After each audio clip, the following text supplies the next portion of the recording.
Hello YouTube, it's your boy B3 back with another kicking graphic novel review. Got a great trade paperback for you guys today. Red Lanterns Volume 3, The Second Prophecy. I know it's Volume 3, but this is the fourth Red Lanterns book we did. I think we did 2, 4, 1, 3. I don't know. That's not the order I read them in, but that's the order I'm reviewing them in. I just read this one up. I'm going to give you a read up from the back of the book as well. The root of all rage. For countless millennia, rage is all the creature called Atrocitus has known, ever since the android army known as the Manhunters destroyed his homeworld of Ryut. He has been fueled by an unholy hatred, yet the architects of Atrocitus' rage are still at large. They are the guardians of the universe, and their latest mad plot, their deadly, mindless Third Army, is set to eradicate all sentient life. But not if Atrocitus eradicates the Guardians first. The time has come for the Red Lantern to dig deep into the source of his unquenchable anger. His journey will lead him to the Manhunters who massacred his world, to the demons who gave him his first taste of power, to the First Lantern who rebelled against the Guardians, and to the treacherous souls of his fellow Red Lanterns. The journey of Atrocitus will end as it began, in blood. Red Lanterns Volume 3, The Second Prophecy, features the talents of visionary writer Peter Milligan and artist Miguel Sedeva. And others. Collect Red Lanterns 0 and 13 through 20 and Green Lantern 20. All the books that take place during the Third Army thing all have Green Lantern 20 in them, because it ends, that's the big ending of not only the Third Army, but of Jeff Johns' run on Green Lantern, aka my favorite comic book run of all time. But, yeah, I think I preferred the previous art style over the current art style. Not to say the current one isn't good, because it is good. I love how the Manhunters are drawn. I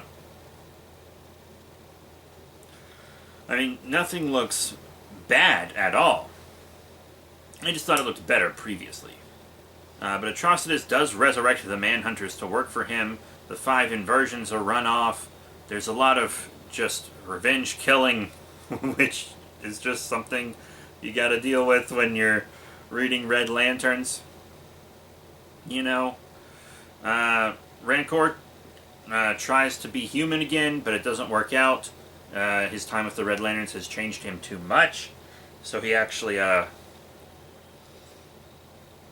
throws away his humanity semi-willingly.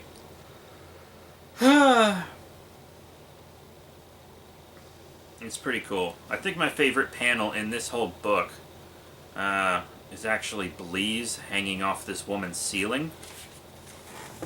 It was really freaky. I love Bleeze. Oh, man. But yeah, and when you get to Atrocitus's run-in with the First Lantern, Volthoom, I've reviewed several books on this channel involving Volthoom, from Green Lantern, Green Lanterns, etc.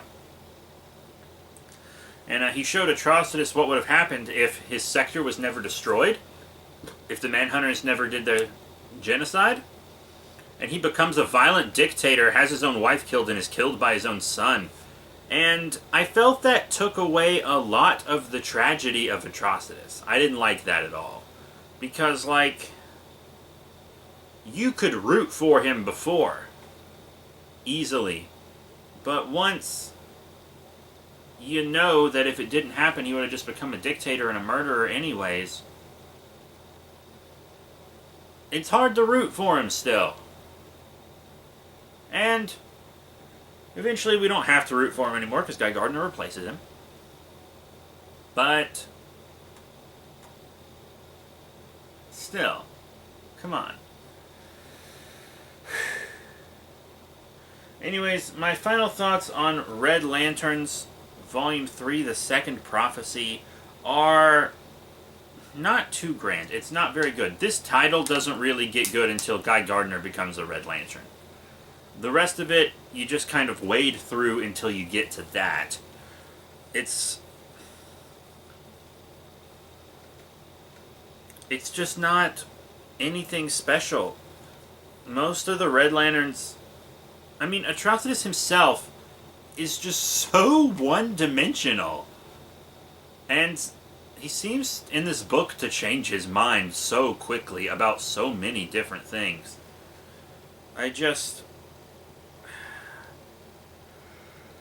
It's so weird. Yeah, I can't get into it. Not the first 3 volumes, but volume 4 onward. I haven't read after 4. I haven't read anything after 4. So that'll be new for me.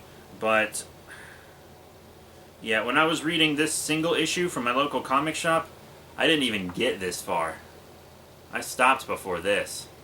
I got through, I think, 2 volumes, maybe just 1 volume of single issue. Yeah, it was 1 volume of single issue. And I was like, this is bad. And then someone told me, oh, the story gets better. It actually improves. And if you watch my Hawk and Dove review, it was the same person that told me New 52 Hawk and Dove was good when I used to trust their comic opinion. And I was like, okay, I'll pick it up. And I picked up volume 2, and it still wasn't good. And I was like, what the hell? That's strike 2, bud. That is strike 2. But, this wasn't much better. Nothing fancy going on here. So that's it. Thank you all very much for your support. So remember to rate, comment, and subscribe. Check out all the cool links in the description below. Facebook, Twitter, etc. Don't know what I want to do next. Superior Iron Man, Justice League 3000, Batman Arkham Knight Genesis. There's a lot of stuff to do. I'm leaning towards Arkham Knight Genesis just because it's Peter J. Tomasi and his run on 2016 Superman and 2011, and his run on just Green Lantern Corps in general were spicy meatballs.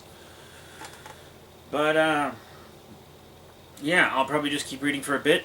And you'll see what the next one is, because I don't know what it's going to be yet either. But that's it. Thank you all once again for your support, and I'll see you all next time.